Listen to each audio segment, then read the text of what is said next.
Hi, Sophie! Hi, Sin. Hi, everyone!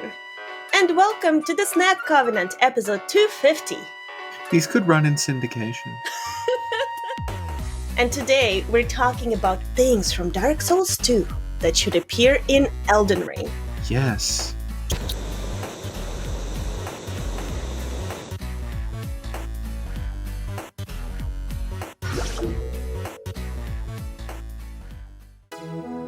Sophie and I picked 5 things that we really liked about Dark Souls 2 that we hope to see in Elden Ring. Yeah.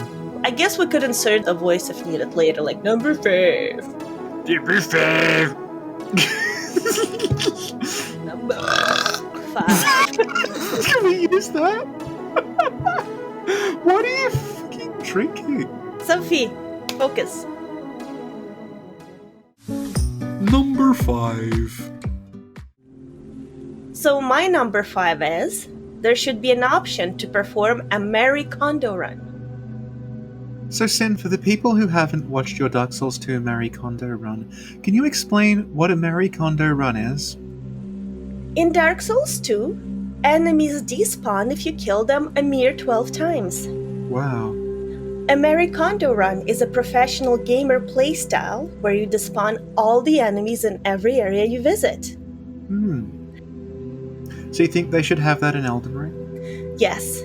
You can turn the despawning off in-game. Why would you want to? Oh, I can tell you. Okay, tell me. Because if you're trying to keep your soul memory low, then you don't want to buy anything, because you don't want to use the souls to buy things. So you join the covenant that keeps the enemies from despawning, so that way you can farm everything. Mm-hmm. Let's say I had a character and they used a lot of life gems or arrows or something. If I wanted to keep resupplying, I would have to spend souls to buy more. Yeah. And that would push my soul memory up. Right. If the enemies don't despawn, you can find enemies that drop life gems and just kill them over and over again. So you would farm specific enemies for specific items? Yeah. A really good example actually is Titanite shards. Mm-hmm. Because there's some enemies that will drop regular Titanite shards and large Titanite shards, and those are really important upgrade materials that the game expects you to buy. Mm-hmm. But if you're trying to keep your soul memory low, a single large Titanite shard is 2,500 souls. So you don't want to burn 2,500 souls on one Titanite shard. So what you do is, you would join the Company of Champions and then find the guys that drop large Titanite shards and just kill them over and over again, and that's how you get Titanite shards. But Sophie, what are those Titanites used for? Upgrading your weapons. Does that bring me joy? Yeah, no it doesn't. No, it doesn't. You never upgrade weapons. Thank you. Yeah. Sophie, what's your number 5? My number 5 is very simple, and it's something that you have a lot of recent experience with. Mm-hmm. And it's pirates. You do it better, though. Because Elden Ring, in the trailer, they're you've crossed the Sea of Fog. Yeah. And I feel that's the perfect pretext for having a bunch of cool pirates in Elden Ring. Because Dark Souls 2 has the one pirate level, No Man's Wharf. It's really cool. It is. It's an aesthetic you don't see. It's this weird hidden underground wharf. It's all these guys walking along gangplanks. There's a big pirate ship that you can call by ringing a bell. Yeah. And it connects to other areas and stuff. And there's the pirate guys on the deck of the ship, and there's all this cool stuff you could do. So just the idea of a level that's a pirate ship is real. They do that with Flexile Sentry, and it's pretty tiny. You just go into the hold, and then we talked about this with David Control, but the water in the hold is constantly rising. Mm-hmm. So you get this it's not actually how it works, but I like the idea of being in a ship area and the level of the water changing as the ship takes on water or maybe rises or something. You could even do a almost like a rail shooter level, almost a very slow one, where you're on a ship and it's just a timed thing where the ship is just going from one place to another and you have to not die in between. Mm-hmm. And enemies are spawning on the ship and stuff, that'd be neat. Yeah, definitely. Yeah. Number 4. Interestingly enough, your number 5 sort of leads into my number 4. Oh, Did you know you can meet a friend in No Man's Wharf? you can meet 2 friends, but I think you mean Gavlan. No? You're right, you can actually meet many friends, but I'm talking Yeah. about a very specific friend. Oh, So at some point, you're going to be faced with a couple of boxes stacked upon one another, yeah. and as you break the boxes, you see a person with a torch behind them. And you're like, hey friend, what's up? And they're like, nothing much. Would you like me to illuminate this level for you? The torches aren't working Yeah. very well. Oh, And you're like, okay. And they just follow you around in the level. oh wow. Yeah, it's so sweet. And you might think like, oh, well, that's nice of them, but it's not very useful. Well, let me tell you what happened, Sophie. So I was walking around No Man's Wharf, performing my Marie Kondo run, Yeah. and then in a dark alley, I come across giant spiders. They're like a lizard. Are they? They're just giant. They have these 2 arms in front. I don't know what they are. And I was like freaking out, and I'm like, oh my god, I'm going to die. Do you know what happened? The torch frightened them off. My torch friend just comes up to them like, don't worry about it, I got it. And they're so scared of his torch and the light, they just Yeah. run away. Yeah. That was like the best Soulsborne moment ever. I was so Aw. grateful for my torch friend. Yeah, yeah. And we bonded, and I take him with me on every run. Do you think this is how the guy in Ludwig's arena should have worked? Like, if he survives the fight with Ludwig, he just follows you around helping you? Oh my god, yes! Yeah, That would have been so awesome. I know.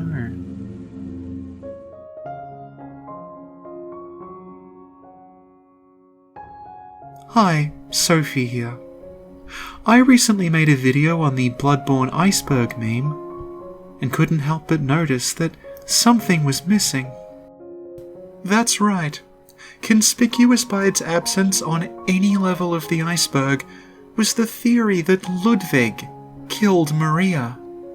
Its lore so deep and complex that not even From Software are aware of it. Only a true loracle like Sin could have uncovered this mystery. Sin's evidence that Ludwig killed Maria is... So there you go. The corpse, being one of Ludwig's former victims, could almost certainly have provided a witness statement. Back to the podcast. Also, I don't want to spoil it, but that's not the only time you get something like that. There's a level later on, and I won't say what one, and I won't say exactly what happens, but you get a pet. Oh my god, that's amazing. I know. Dark Souls 2 is so creative. And you can feed it. What? I know, it's perfect. Is the pet frumped and you feed him poop? No, it's a normal animal and it eats normal animal food. And if you feed it enough, you get a reward. Okay, I can't wait. So this isn't so much like we want there to be that specific character, but we want there to be like friendly NPCs that like do stuff for you in levels. And they don't have to be like complicated NPCs that you have to talk to or you activate or summon sign or you have to be embered or this or that. Just somebody who's in the world and who's like, hey, what's up? I'll help. Yeah. There's also like, I don't know if it falls under your definition, but like in one of the areas with a lot of poison, there's like a big termite and it belches this weird gas, and if you go up to it when you're poisoned, the gas actually cures your poison. Oh my god! Yeah. We have so many friends in Dark Souls 2. I know. It's these like really cute, innovative, fun ideas that have led to Dark Souls 2's reputation as the worst of the series. What's your number 4? My number 4 is 2 things together, because I like them for the same reason. And that is Pharos Lockstones and Fragrant Branches of Yore. Please elaborate. So, Pharos Lockstones are a generic key item that you find. You find a fair number of them, but they're kind of rare at the same time. And what happens is there's these weird, like, face designs, and they're all over the game. And if you use a Pharos Lockstone on one of the faces, it will do something. It's not always clear what it's going to do, so like most of the time it opens like a wall and you get some treasure. But other weird stuff happens, like there's one in No Man's Wharf where if you activate it, the whole wharf lights up. Yeah, the disco ball. Yeah, and like there's one in Earthen Peak where if you use it, you get this really cool little HP regenerating fountain that you can just stand in and your hit points go back up. You don't have to heal with Estus. Amazing. Yeah, and Fragrant Branches of Yore are similar. It's a generic item that you can use in a bunch of places, and what they do is they unpetrify petrified hollows. Yes! Yeah, so throughout the game there are doors and paths that are blocked off by a petrified hollow that you can't do anything to because it's stone. If you use a Fragrant Branch of Yore, it unpetrifies and you can go through. So the reason I like both of these is that they don't have set functions when you find them. It's not like there's one fragrant branch that corresponds to one thing. So every time you find one, it's like this can actually go in like a bunch of different places. And like the lockstones are like, the lockstones could open anything, and like if you know beforehand what a lockstone's going to do, you can like save it, but might want to use it another time. I actually love that about Dark Souls 2 because alternatively they could have just put like levers or more doors that open from one side, but I feel like this is a lot more interesting and interactive. Yeah. There's some places that are set up to troll you with them. Oh yeah? Like what? Like, have you been to the Doors of Pharos? I don't know. You'd know if you'd been. It's an area where like every wall is like a dozen Pharos faces, and you can just do whatever. And some of the Pharos faces have lockstones behind them. So it's almost like a weird game show where it's like, pick one of these faces. Oh, you didn't get what you wanted, but you have another shot. It's like, oh, congratulations, you found an extra lockstone. It's like really cool. Yeah, it's very trolly. Yeah, yeah. Which is interesting because it ties into my next point. Oh. Number 3. My number 3 is I'd like the bosses to be trolls sometimes. Sin, elaborate. When you fight Alana, she can summon someone to help her fight you. Yeah. Like, for example, she can summon Velstadt. Mm-hmm. However, there's a chance she summons little piglets from Majula. Yes! When I found out about it, I lost it. So yeah, I hope stuff like that happens in Elden Ring. What is your number 3? My number 3 thing is, this is something that annoyed a lot of people the first time. Random trade rewards. What's that? So in Dark Souls and Dark Souls 3, there's the Crow Nest trade. Mm-hmm. You leave items in the Crow Nest, it gives you another item back, but it's always 1-to-1. You always know what you're getting. Like, you put this item in, it gives you this item. So like, you want like the fog ring, you got to put the lantern in, you always get a fog ring. Dark Souls 2 is very different in that it has random rewards, and there's, I think, 4 different tiers of thing you can put in the nest.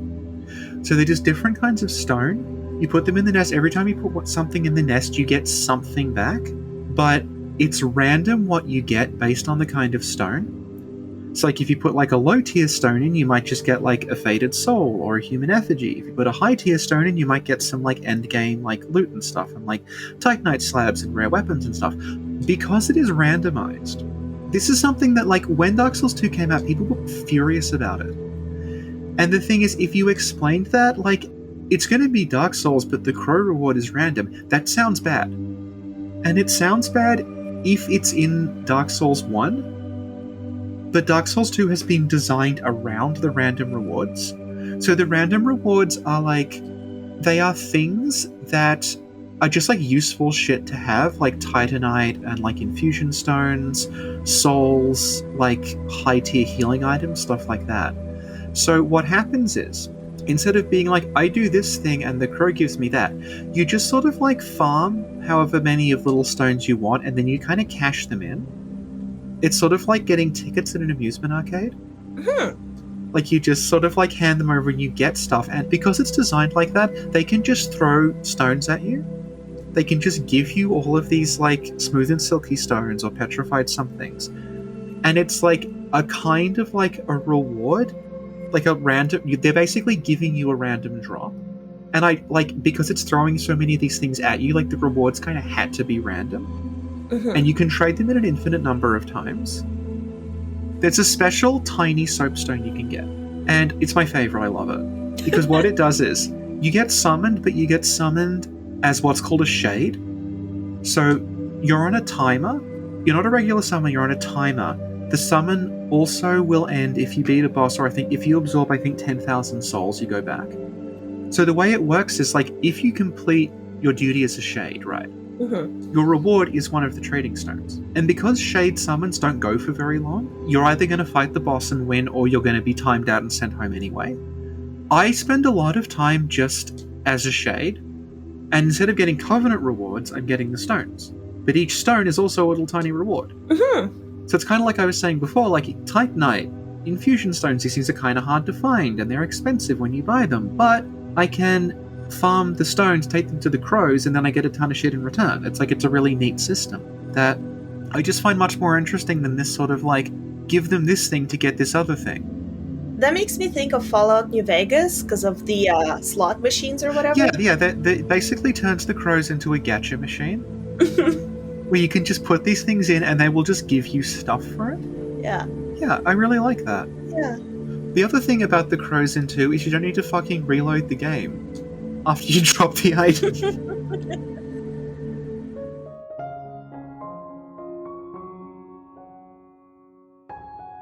Hi, Sophie here. Fallout New Vegas is the 6th game in the popular Fallout series, or, if you're Sin, the 2nd game in the even more popular Good Fallout series.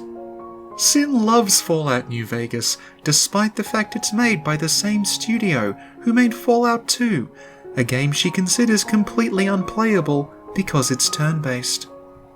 In a startlingly similar manner to the old Vegas, New Vegas contains casinos with slot machines in them. This is also very similar to the new Reno area from Fallout 2, but we can't talk about that because Sin says it's not canon.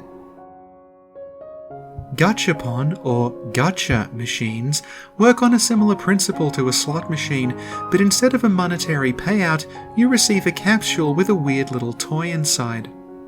As someone who collects weird toys, I should really like this, but we don't fucking have them in Australia, so I have to buy them on eBay from Japan at grossly inflated prices. The same principle is at play in what are called gacha games, a genre of mostly freemium, mostly mobile games in which you grind for an eternity for a chance to win your very own anime girl based on a piece of military hardware. So after that little digression, you hopefully understand Dark Souls 2 a lot better. Back to the podcast. And a shade, was that something present only in Dark Souls 2? Yeah. The other thing about shades is, like, if you're a shade, you're available to more people. It makes the summon range a lot wider. So, like, I can go and co-op as a shade in areas I can't co-op in normally. Yeah. In No Man's Wharf, Yeah. there's an NPC summon called Bradley. Yep.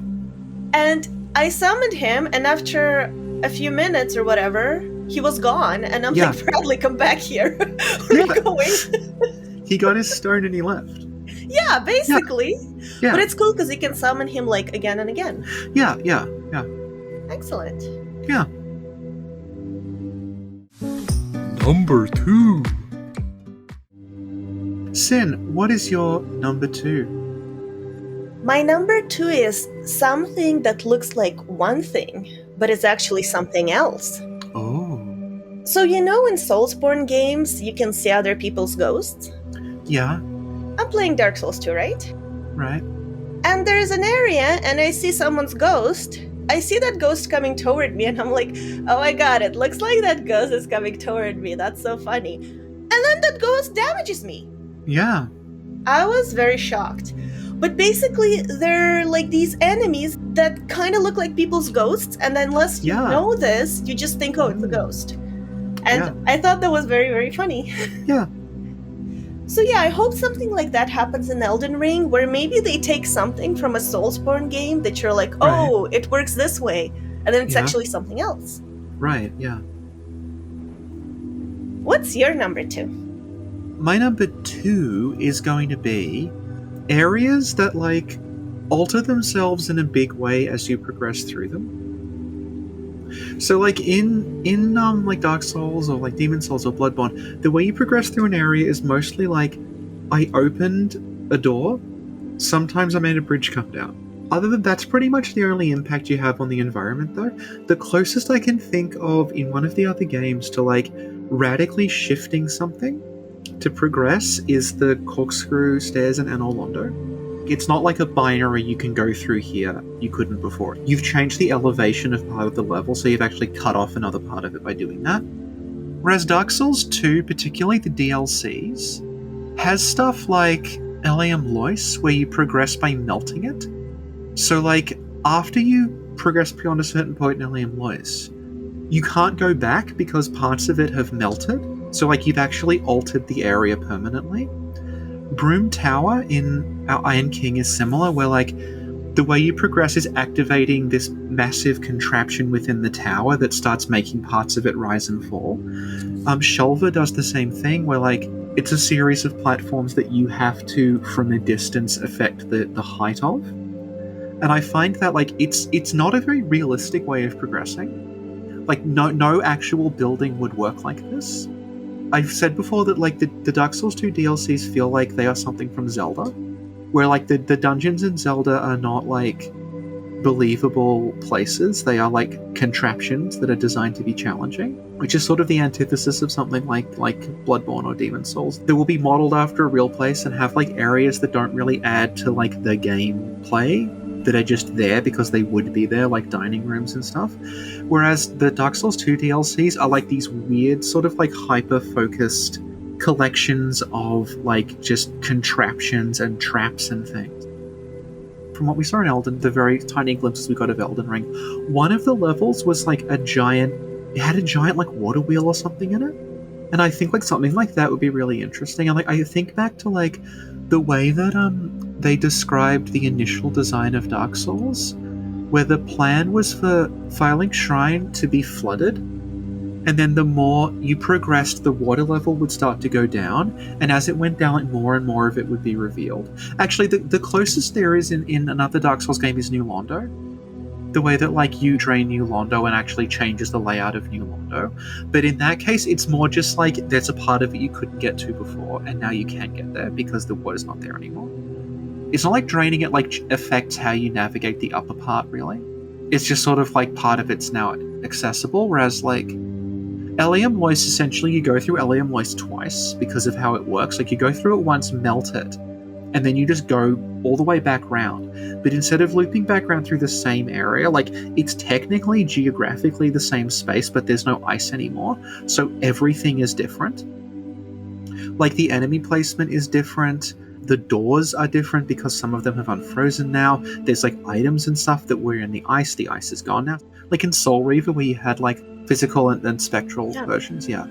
So it's something like that where like you're actually altering the properties of an area rather than just unlocking something. I'd really like to see that. Thank you, Sophie.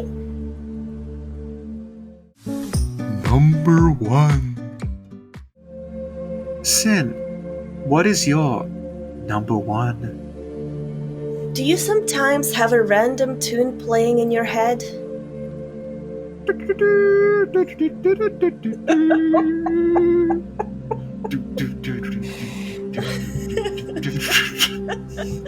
Thank you, Sophie. Sometimes I have a random tune playing from one of my most favorite areas of all time. Majula. I thought it was going to be Country Roads. Oh my god, can we have a mod where Country Roads plays in Majula?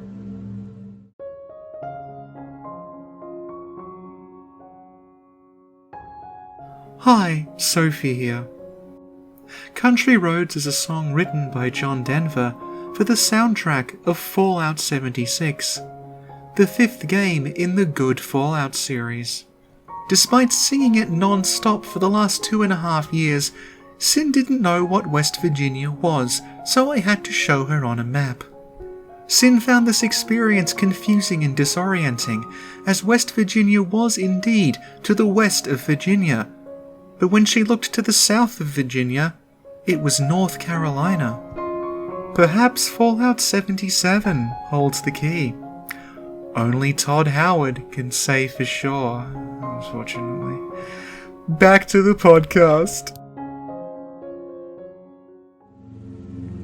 So as I was saying, one of my favorite areas ever is Majula. It's so big, it's so open, it's so wonderful. It's beautiful, like the water is beautiful, the scenery is beautiful, the rocks are beautiful, the ground is beautiful, the fire is beautiful. There are people who are like installed there, there are little houses. Yeah. I love that area very much. And when I go there, I feel relaxed. Aww. And I appreciate that. Yeah. And I feel like other Soulsborne games did not do that with their hubs. Yeah. Because, like, Majula feels like a community that's forming. Yeah. I know this is something people like about Dark Souls, and, like, it's fine in Dark Souls, but it's like, doesn't have to be like this all the time. Where, like, what happens is, like, characters come and go from the shrine. Mm-hmm. They're settling down at the shrine to rest, but they're not, like, moving into the shrine. Yeah. And, like, even Dark Souls 3, that tries to sort of do this with you bringing all the people to the shrine and they basically stay there, it doesn't have the same feeling of, like, being, like, a settlement that Majula has, because Majula's, like, everyone has their own little spot. Like, there's a blacksmith, there's, like, the armorer's shop, there's the mansion where the cartographer is, there's the guy who's chilling by the monument, Malentia's by the thing, and, like, everyone just sort of, like, fits in there. Yeah. Yeah. What's your number one? My number one, I didn't say this earlier because we don't know what we've written down, and I thought you would have this down because it's so obvious. Okay, oh my god, what is it? It's functional dual wielding. Oh my god! Yeah. I don't know how I forgot about that one. Yeah. Yeah, tell us more. Okay, so Dark Souls 2 actually has, like, a working dual wielding system. You could always dual wield weapons in the other Souls games by just putting a weapon in your left hand. L1 and L2 would be light and heavy attack with it. Dark Souls 2 actually lets you have dual wield movesets. And the way that you do it is that if you have 1.5 times the base requirement for the weapon, and then you have two weapons and they're in classes, so, like, it doesn't have to be two of the same weapon, it can just be, like, two long swords or, like, two daggers or something in either hand. You go into what's called power stance, and if you do that, you actually get a completely unique dual-wielding moveset. Yeah. Yeah. The maddening thing is, like, Dark Souls 3 tries to do it. Does it? No, it does it it does it as Bloodborne weapons, where it's like, here's a one-handed weapon, and when you press L1, it changes into a two-handed weapon. So you can have paired greatswords in Dark Souls 3, but it has to be a specific paired greatsword weapon. You can't just have two greatswords. And, like, one of the cool things, like, I'm doing Dark Souls 2 now is I'm Pontiff Sullivan. I've got a fire weapon and a magic weapon in either hand. And I'm comboing with them on the grounds that, like, some things are resistant to fire and some things are resistant to magic, but most things aren't resistant to both. So if I'm comboing, I'm probably going to do something. Thank you, Sophie. Thank you, Sin. I think that concludes our official top 5 each list. But there are other little things here and there that we noticed that we can talk about. Yeah. One thing that I really liked that wasn't really in any other Souls games is a specific interaction I had with an NPC. Yeah. It's just like, hey, I'm ahead. My body's somewhere raging. Be careful. Don't talk to it. So, I don't know. I just thought that was so weird and awesome. Yeah. So this was going to be my number one if you had picked dual wielding already. Okay. And it's Covenants where you get a reward that isn't just a Covenant level up reward. Mm-hmm. So, like, the stones I was talking about before, like, that's not a Covenant, but it's similar. approach, like the Bell Covenants in Dark Souls 2, when you defeat invaders as well as leveling up the Bell Covenant, you also get a Titanite chunk. Like that, so it's actually useful. Like, even if you don't care about leveling up the Bell Covenant, because like it doesn't really matter, you just get some pyromancies. But there's a good reason to join the Bell Covenant anyway. Like, it's just useful. There's also there's PvE covenants in Dark Souls 2. There's 2 of them. So PvE meaning like they're not online covenants. They're just for if you're playing the game. The Guardians of the Dark Covenant, that is just like there's 3 little entrances you have to seek out, and each one gives you a little, basically its own little level to play through. And it does not give a shit about online. It's just like, here's some extra stuff to do if you're interested in like getting some like hexes and magic and stuff. Like, you just do this other stuff. And it's tied to a covenant. The other is the Covenant of Champions that we talked about before. Well, like, that's just a covenant that if you're in it, it turns online off completely, and it makes everything much harder for you. So it's just like, you can't go online and you want an extra challenge. You basically put yourself in New Game Plus by doing it. And it is really cool because it spawns unique enemies that are harder. It's kind of like being Gravelord. Like, you Gravelord yourself, essentially. You get these items from them that you can then redeem for like a weapon that makes barehanded damage really, really powerful. The other thing, like, related to that is that there's, you might not know this, but there's NPC invaders that only appear if you're playing offline. I did not know this. It's really cool. I think this is like a combination like Easter egg, and also I think they're just thinking like some people aren't going to go online. Yeah. And it's not fair to treat it like, well, if you're not online, you're just like missing out on parts of the game. There's invaders that will only appear if you have no internet connection. I love it. Yeah, and like some of them are the only way to get access to like some like drops and stuff. So you actually like, you kind of get like, there's stuff you get for not being online, which is like nothing. But because the fucking, one of the things about Dark Souls 3 is by the time you get there, they have covenants are just, what color am I going to be when I'm online? Which body parts am I picking up today?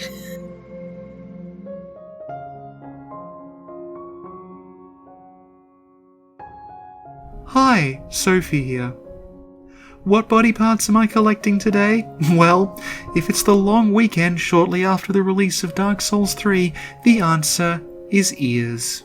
Hoping to carry on the work of trans icon Gwendolyn, I had joined the Darkmoon Blades, and then discovered that the summoning never fucking worked.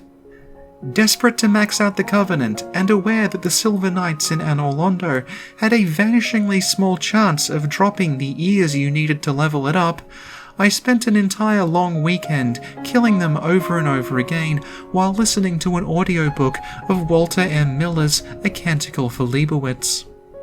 Keep in mind that the drop rate for ears is so agonizingly low that when I hit 18 of the required 20 ears, it was actually faster for me to go into New Game Plus and play through the whole game up to Anor Londo again just to get the 2 ears that spawn on corpses.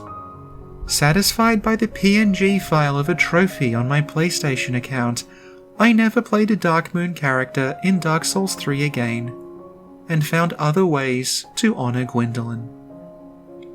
Back to the podcast. You can be a warrior of sunlight and invade people in Dark Souls 3, and it's like, why am I invading as a red phantom who is also gold? That is not acceptable. Like, Yeah. Dark Souls puts a lot of emphasis on covenants. Like, you join them and like you're supposed to stick with them, and if you abandon them, there's a big penalty. And then Dark Souls 2 is like, do whatever the fuck you want with covenants, we don't really care. But like, it makes them all fun. Like, you're supposed to just like pick and choose which covenant. Maybe you do just want to like lure people into the rat dungeon and kill them over and over again, and then it just expects you to move on. Like, just find something that you like doing. And then Dark Souls 3, it is just like, these are different colors that you are online. Which is like the worst It's like the worst of both approaches. So yeah, offline stuff, please. Yeah. Oh, Yeah. definitely. That's a good one. Yeah. This is a random one, but Sentier's spear? Yeah. And basically, it's a spear that was like embedded in a statue or something. And so when you find the spear, there's like a chunk of cement around it. Yeah. Upon first glance, you just think, oh, this is just like this cool weird weapon. Like the Asphalt Excalibur.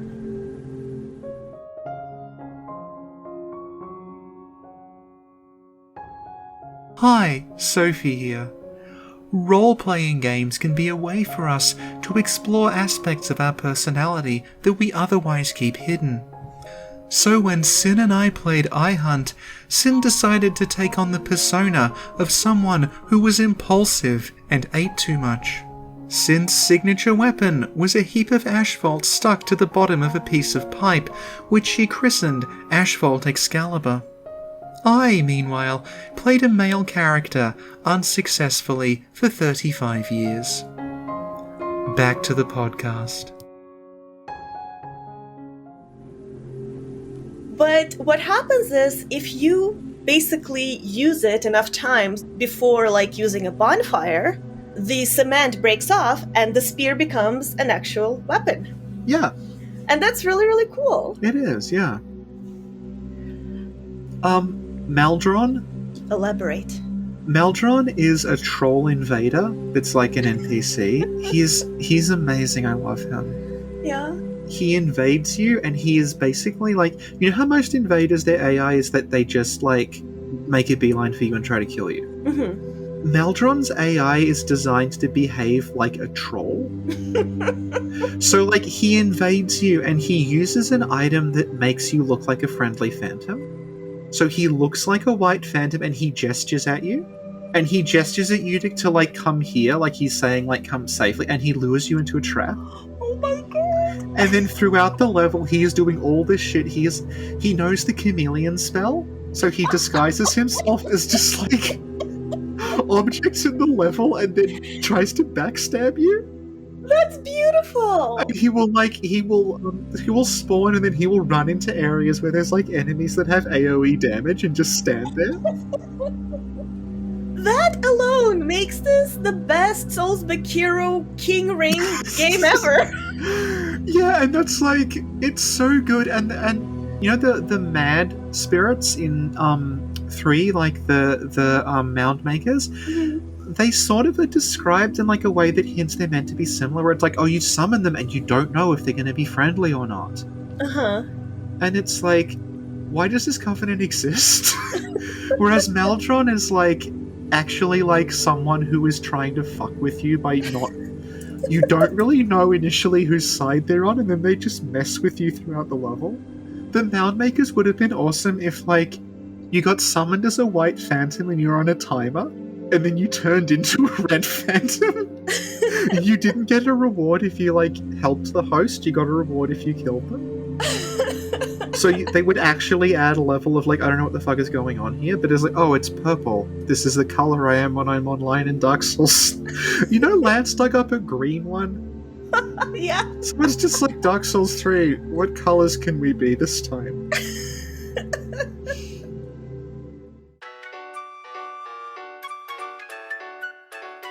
Sophie, do the outro. That was the Snack Covenant episode 250. Dark Souls 2. Cool things in the game that weren't in Dark Souls 3 but should be in Elden Ring. Well, thank you, Sophie. Thank you, Sin. Thank you, everyone, for listening. And see y'all next time. Bye! Bye!